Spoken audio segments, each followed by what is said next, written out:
नमस्कार। अम्बेडकरवाद के नए एपिसोड में आपका स्वागत है।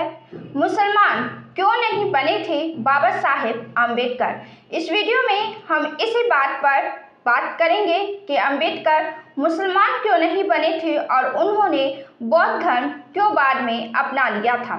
डॉक्टर भीमराव अम्बेडकर ने कहा था कि हिंदुओं को समझना चाहिए कि वे भारत के बीमार लोग हैं और ये भी कि उनकी बीमारी दूसरे भारतीयों के स्वास्थ्य और प्रसन्नता के लिए घातक है। अम्बेडकर जन्म से हिंदू थे पर मरना हिंदू के रूप में नहीं चाहते थे। उन्होंने धर्म परिवर्तन का फैसला किया, इसके लिए उन्होंने कई धर्मों को अपनाने पर विचार किया था। इस्लाम भी उनमें से एक था। धर्म परिवर्तन से पहले उन्होंने इस्लाम के बारे में भी गहरा अध्ययन किया था। वो जातिवाद और दलितों की स्थिति के मामले में इस्लाम को हिंदू धर्म से बहुत अलग नहीं मानते थे।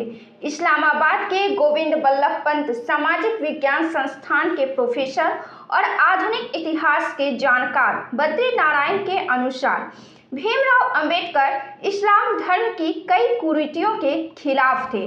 अम्बेडकर मानते थे कि इस्लाम धर्म में भी कुरीतियां हैं और वे इनका कड़ा विरोध करते थे।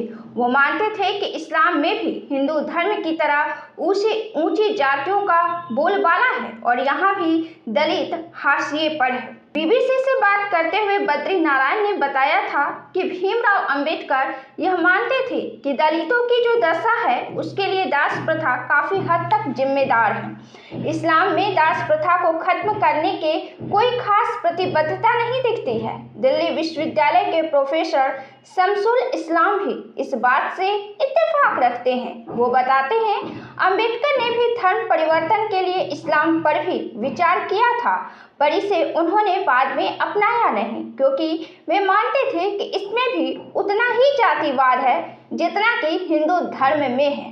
वो बताते हैं कि अम्बेडकर यह मानते थे कि मुसलमानों में भी जो हैसियत वाला वर्ग होता है वह हिंदू धर्म के ब्राह्मणों की तरह ही सोचता है।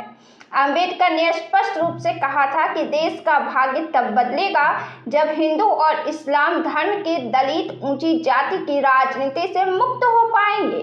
शमसुल इस्लाम कहते हैं कि अम्बेडकर का कहना था कि इस्लाम धर्म के नाम पर जो राजनीति हो रही थी वो हिंदू धर्म के उच्च वर्गों की तरह ही रही थी। जैसे हिंदू धर्म में ब्राह्मणवादी राजनीति का बोलबाला था, वैसे ही इस्लाम की राजनीति भी ऊंची जातियों तक ही सीमित थी। अम्बेडकर इस्लाम में महिलाओं की स्थिति को लेकर काफी चिंतित थे। वे बहुविवाह प्रथा के काफी खिलाफ थे। बद्री नारायण कहते हैं कि अम्बेडकर बहुविवाह प्रथा को महिला मुद्दों के साथ जोड़कर देखते थे। वे मानते थे कि इससे स्त्रियों को कष्ट होता है, इस प्रथा में उनका शोषण और दमन होता है। उन्होंने बताया कि अम्बेडकर के इस्लाम न अपनाने के कई कारण थे और उनमें से एक कारण यह भी रहा था वो दलितों के इस्लाम अपनाने के पक्ष में नहीं थे। आज़ादी के बाद पाकिस्तान में बड़े पैमाने पर दलितों का धर्म परिवर्तन हो रहा था।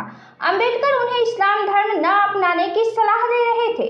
वे मानते थे कि वहाँ भी उनका बराबरी का हक नहीं मिलेगा। बद्री नारायण बताते हैं कि अम्बेडकर को यह लगता था कि इस्लाम में कुरीतियों को दूर करने की आत्मशक्ति नहीं दिख रही थी और उसे दूर किए बिना समानता का भाव नहीं मिल पाता। शमसुल इस्लाम बताते हैं कि मुगल शासकों ने मनुस्मृति को पूरी तरह अपनाया था, जबकि अम्बेडकर मनुस्मृति के पूरी तरह खिलाफ थे। जो भी मुस्लिम शासक भारत आए उन्होंने ब्राह्मणवादी राजनीति को अपनाया। मुगल काल को भी देखें तो मुस्लिम शासकों ने हिंदू धर्म की ऊंची जातियों के साथ समझौते कर लिए थे।